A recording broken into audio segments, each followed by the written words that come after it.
ನಮಸ್ಕಾರ ಪ್ರೀತಿಯ ವೀಕ್ಷಕರೇ, ನಾನು ನಿಮ್ಮ ಪ್ರೀತಿಯ ಸುಜಾತ. ಚಾನಲನ್ನು ಸಬ್ಸ್ಕ್ರೈಬ್ ಮಾಡ್ಕೊಂಡಿರುವ ಎಲ್ಲರಿಗೂ ಹೃದಯಪೂರ್ವಕವಾದಂತಹ ಧನ್ಯವಾದಗಳು. ಈ ದಿನ ನನ್ನ ಮೈಂಡಲ್ಲಿ ಏನು ಥಾಟ್ಸ್ಗಳು ಬಂದಿದೆ ಅನ್ನೋದಾದರೆ, ಈ ಒತ್ತಾಯ ಅನ್ನೋ ಪದದಲ್ಲೇ ಇದೆ. ಅದರಿಂದ ನಮಗೆ ಸಂತೋಷ, ಖುಷಿ ಅನ್ನೋದು ಸಿಗಲ್ಲ ಅಂತ. ನಾವು ವ್ಯಕ್ತಿಯನ್ನೇ ಆಗಲಿ ಅಥವಾ ವಸ್ತುವನ್ನೇ ಆಗಲಿ, ಇನ್ನೊಬ್ಬರ ಪ್ರೀತಿ, ಸ್ನೇಹ, ವಾತ್ಸಲ್ಯ ಯಾವುದನ್ನು ಕೂಡ ಒತ್ತಾಯಪೂರ್ವಕವಾಗಿ ಇಲ್ಲಿ ಪಡ್ಕೊಳ್ಳಿಕ್ಕೆ ಇಷ್ಟಪಡಬಾರ್ದು ಅನ್ನೋದೇ ನನ್ನ ಮೈಂಡಲ್ಲಿ ಇವತ್ತು ಬಂದಿರುವಂತಹ ಥಾಟ್ಸ್. ಯಾಕಂದರೆ ನಾವು ಬದುಕಲ್ಲಿ ಒಂದೊಂದು ಸರಿ ಏನನ್ನೋ ನೋಡಿ, ಯಾವುದೋ ನೈಜ ಘಟನೆಯನ್ನು ಏನನ್ನೋ ನೋಡಿ ನಮ್ಮಲ್ಲಿ ಬದಲಾವಣೆಗಳನ್ನು ಮಾಡಿಕೊಂಡು ಏನು ಮಾಡಬೇಕಾಗುತ್ತೆ, ನಾವು ಖುಷಿಯಾಗಿರಬೇಕು, ನಮ್ಮನ್ನು ನಾವು ಪ್ರೀತಿಸಿ ಖುಷಿ ಪಡಬೇಕು. ಇಲ್ಲಿ ನಾವು ಯಾರಿಂದಲೂ ಏನನ್ನೋ ಒತ್ತಾಯವಾಗಿ ಪಡ್ಕೊಳ್ಳಿಕ್ಕೆ ಹೋದಾಗ ಅದರಿಂದ ನೋವುಗಳೇ ಜಾಸ್ತಿ. ಓಕೆ, ಯಾವ ವಿಚಾರವೇ ಆಗಲಿ, ವ್ಯಕ್ತಿ, ವಸ್ತು, ಚಿಕ್ಕ ವಸ್ತುವೇ ಆಗಿರಲಿ, ಅದು ಏನಂದರೆ ಇನ್ನೊಬ್ಬರು ನಮಗೆ ಖುಷಿಯಿಂದ ಕೊಟ್ಟಿರಬೇಕು. ಇಲ್ಲ ಅವುಗಳ ಅಂದರೆ ನಮ್ಮಲ್ಲಿಯೂ ಆ ಪ್ರೀತಿ ಇರಬೇಕು. ನಾವು ಯಾರೊಟ್ಟಿಗೆ ಆ ಪ್ರೀತಿನ ಬಯಸ್ತಿದ್ದೀವಲ್ಲ, ಅವರಲ್ಲಿಯೂ ಆ ಪ್ರೀತಿ ಇರಲಿ, ಸ್ನೇಹ ಇರಲಿ, ಏನೇ ಇರಲಿ, ಅದು ಅವರಲ್ಲಿಯೂ ಕೂಡ ನಮ್ಮ ಜೊತೆಗೆ ಅಂತಹ ಬಾಂಧವ್ಯ ಇದ್ದಾಗ ಮಾತ್ರ ಅದಕ್ಕೊಂದು ಅರ್ಥ ಬರೋಕ್ಕೆ ಸಾಧ್ಯ.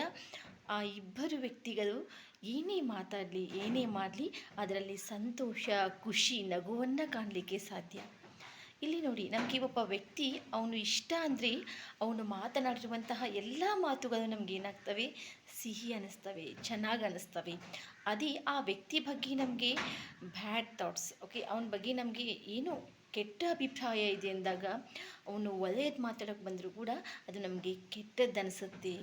ಅವನು ಏನೋ ಓಕೆ ನಗತಾ ಮಾತಾಡಲಿ, ಏನೋ ಒಂದು ಚಾಸ್ಟಿಗೆ ಏನೇ ಅನ್ನಲಿ, ಅದೇನಾಗ್ಬಿಡುತ್ತೆ, ನಮಗೆ ಕೋಪ ಬಂದುಬಿಡುತ್ತೆ.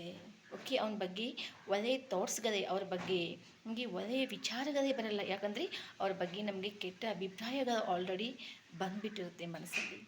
ಒಂದಂತೂ ಸತ್ಯ, ಯಾವುದನ್ನೇ ಆಗಲಿ ಒತ್ತಾಯವಾಗಿ ಪಡ್ಕೊಳ್ಳಿಕ್ಕೆ ಓಕೆ ಯಾವತ್ತೂ ಯಾರೂ ಕೂಡ ಹೋಗಬೇಡಿ. ಓಕೆ, ಅದು ತಾನಾಗಿಯೇ ಓಕೆ.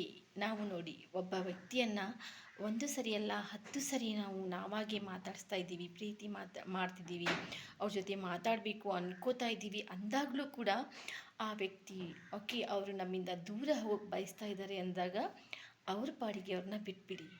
ಓಕೆ, ನಿಮಗೋಸ್ಕರ ಯಾರು ಟೈಮನ್ನು ಸ್ಪೆಂಡ್ ಮಾಡಲಿಕ್ಕೆ ಇಷ್ಟಪಡ್ತಾರೆ, ನಿಮ್ಮ ಜೊತೆ ಯಾರು ಮಾತಾಡಲಿಕ್ಕೆ ಬಯಸ್ತಾರೆ, ಓಕೆ, ನಿಮ್ಮ ಮಾತುಗಳು ಯಾರಿಗೆ ಇಷ್ಟ ಆಗ್ತದೆ, ನಿಮ್ಮನ್ನು ಅರ್ಥ ಮಾಡ್ಕೊಂಡವ್ರ ಜೊತೆಗೆ ಮಾತಾಡಿ. ಓಕೆ, ಆಗ ನೀವು ಖುಷಿಯಾಗಿರ್ತೀರ, ಅವರು ಖುಷಿಯಾಗಿರ್ತಾರೆ. ಒಂದಂತೂ ಸತ್ಯ, ಯಾರಿಂದಲೂ ಪ್ರೀತಿನ ಬಯಸಬೇಡಿ. ನಿಮಗಿಷ್ಟನಾ ಅವರು ಓಕೆ ಓಕೆ ಅವ್ರ ಬಗ್ಗೆ ನಿಮ್ಗೆ ಅಭಿಪ್ರಾಯ ಇದೆಯಾ, ಅದನ್ನು ನೀವು ಮಾತ್ರ ಮಾಡಿ. ಇದನ್ನೆಲ್ಲ ಯಾಕೆ ಹೇಳಬೇಕು ಅನ್ನಿಸ್ತಿದೆ ಅಂದರೆ, ಯಾರೋ ಒಬ್ಬರು ಫ್ರೆಂಡ್ ಇದ್ದರು, ಬೇರೆ ಎಲ್ಲರದ್ದು ಸ್ಟ್ಯಾಟಸ್ನ ಇಡ್ತಾರೆ ಮೊಬೈಲ್ನಲ್ಲಿ, ಬಟ್ ನಮ್ಮವರೇ ನಾನು ಸ್ಟೇಟಸ್ ಇಡಲ್ಲ ಅಂತ ಹೇಳಿ ನನ್ನ ಫ್ರೆಂಡ್ ಒಬ್ಬರು ಬೇಜಾರು ಮಾಡಿಕೊಂಡ್ರು. ಆವಾಗ ಮೈಂಡಲ್ಲಿ ಥಾಟ್ಸ್ ಬಂದಿದ್ದು. ಯಾಕಂದರೆ ಕೆಲವೊಬ್ಬರು ಅವರ ಸ್ಟೇಟಸನ್ನು ನೋಡಿ ಸ್ಟೇಟಸನ್ನು ಇಡ್ತಾರೆ, ಅವರ ಆಸ್ತಿ, ಅಂತಸ್ತು, ಓಕೆ, ಅದನ್ನು ಕಂಪ್ಯಾರಿಸನ್ ಮಾಡಿಕೊಂಡು ಸ್ಟೇಟಸ್ ಇಡ್ತಾ ಇರ್ತಾರೆ. ಅದ್ರ ಬಗ್ಗೆ ನಾವ್ಯಾಕೆ ಚಿಂತೆ ಮಾಡಿ ಬೇಜಾರು ಮಾಡ್ಕೋಬೇಕು ಅನ್ನೋದೇ ನನ್ನ ಅನಿಸಿಕೆ.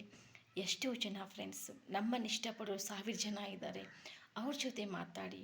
ಯಾರಿಗೆ ನಿಮ್ಮ ಮಾತುಗಳಿಂದ ಖುಷಿ ಆಗುತ್ತೋ ಅವ್ರ ನೋವುಗಳನ್ನು ಅವರು ಕೂಡ ನಿಮ್ಮ ಮಾತಿಂದ ಮರಿಬಹುದು. ಅಂಥವ್ರ ಜೊತೆ ಮಾತಾಡಿ, ಅಂಥವರ ಕಷ್ಟ ಸುಖನ ಕೇಳಿ, ಅಂಥವರ ಸಂಭ್ರಮಗಳನ್ನು ನೀವು ಸಂಭ್ರಮಿಸಿ.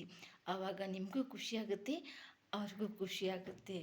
ಓಕೆ, ಯಾವುದಕ್ಕೂ ಓಕೆ ಬೇರೆ ಯಾರಿಂದನೂ ಏನನ್ನೂ ಅಪೇಕ್ಷೆ ಪಡಬೇಡಿ. ಏನನ್ನಾದರೂ ಕೇಳಬೇಕು ಅನಿಸಿದರೆ ಆ ಭಗವಂತನ ಹತ್ರ ಕೇಳಿ. ಓಕೆ, ಕೊಟ್ಟಿದ್ದನ್ನು ಮತ್ತೆ ಅವನು ಕೊಟ್ಟಿದ್ದೀನಿ ಅಂತ ಯಾವತ್ತೂ ಅನ್ನಲ್ಲ, ಬೇರೆಯವ್ರ ಹತ್ರ ಹೇಳ್ಕೊಂಡು ಹೋಗಲ್ಲ. ಹಾಗಾದರೆ ನಾನು ಹೇಳೋದಿಷ್ಟೇ, ಏನಾದರೂ ಬಯಸ್ತೀರಾ ಅಂದರೆ ಓಕೆ, ಪ್ರೀತಿಸೋರು, ಸ್ನೇಹ, ಪ್ರೀತಿ, ನಗು ಕೊಡೋರು ಜಗತ್ತಿನಲ್ಲಿ ಇಲ್ಲ ಅಂತಲ್ಲ, ಅಂಥವ್ರ ಜೊತೆ ನಗ್ತಾನೇ ಇರಿ. ಓಕೆ, ಇರಲಾರದ್ದನ್ನು ಯಾವತ್ತೂ ಪಡ್ಕೋಬೇಕು ಅಂತ ಬಯಸಬೇಡಿ. ಯಾರು ನಮ್ಮನ್ನು ಪ್ರೀತಿ ಮಾಡಬೇಕು, ಓಕೆ, ನಮ್ಮನ್ನು ಕೇರ್ ಮಾಡಬೇಕು, ನಮಗೆ ಕಾಲ್ ಮಾಡಬೇಕು, ಮೆಸೇಜ್ ಮಾಡಬೇಕು ಅಂತ ಯಾವತ್ತೂ ಬಯಸಬೇಡಿ. ನಿಮ್ಮನ್ನು ನಂಬಿದವರು, ನಿಮ್ಮನ್ನು ಅರ್ಥ ಮಾಡ್ಕೊಂಡವರು ನಿಮ್ಮನ್ನು ಹುಡ್ಕೊಂಡು ಬಂದೇ ಬರ್ತಾರೆ, ನಿಮಗೆ ಕರೆ ಮಾಡ್ತಾರೆ ಯಾವತ್ತೋ ಒಂದು ದಿನ, ಓಕೆ. ಅಷ್ಟಕ್ಕೂ ಅವ್ರು ನಿಮ್ಮನ್ನು ಅರ್ಥ ಮಾಡ್ಕೊಂಡಿಲ್ಲ ಅಂದರೆ ಬಿಟ್ಬಿಡಿ. ನಿಮ್ಮನ್ನು ಯಾರು ಅರ್ಥ ಮಾಡ್ಕೊಂಡಿದ್ದಾರೋ, ಓಕೆ, ನಿಮ್ಮ ಜೊತೆ ಯಾರು ಖುಷಿಯಾಗಿದ್ದಾರೋ ಅವ್ರ ಜೊತೆ ಖುಷಿಯಾಗಿರಿ ಅಂತ ಹೇಳೋಕ್ಕೆ ಇಷ್ಟಪಡ್ತೀನಿ, ಓಕೆ. ಅದು ಡಿ ವಿ ಜಿ ಅಥವಾ ಯಾರೊಬ್ಬರು ಕವಿ ಹೇಳಿದ್ದಾರೆ ನೋಡಿ, ಇರುವ ಭಾಗ್ಯವನ್ನೆನೆದು, ಓಕೆ, ಇರುವುದೆಲ್ಲವ ಬಿಟ್ಟು ಇರದುದರೆಲ್ಲಿ ನಡೆಯುವುದೇ ಜೀವನ. ಓಕೆ, ನಾವೇನು ಮಾಡ್ತೀವಿ, ಇರೋದನ್ನು ಬಿಟ್ಟು ಇರಲಾರದೆಡೆಗೇ ಹೋಗ್ತಾ ಇರ್ತೀವಿ. ಇರುವುದರಲ್ಲೇ ಖುಷಿಯಾಗಿರಿ, ಇನ್ನೊಬ್ಬರಿಗೆ ಖುಷಿಯನ್ನೇ ಹಂಚಿ, ನಗ್ತಾ ಇರಿ, ನಗಿಸ್ತಾ ಇರಿ. ನೀವು ಚಾನಲ್ನ ಯಾರಾದರೂ ಸಬ್ಸ್ಕ್ರೈಬ್ ಮಾಡ್ಕೊಂಡಿಲ್ಲ ಅಂದರೆ ಮೈ ಥಾಟ್ಸ್ KS ಚಾನಲ್ನ ಸಬ್ಸ್ಕ್ರೈಬ್ ಮಾಡ್ಕೊಳ್ಳಿ.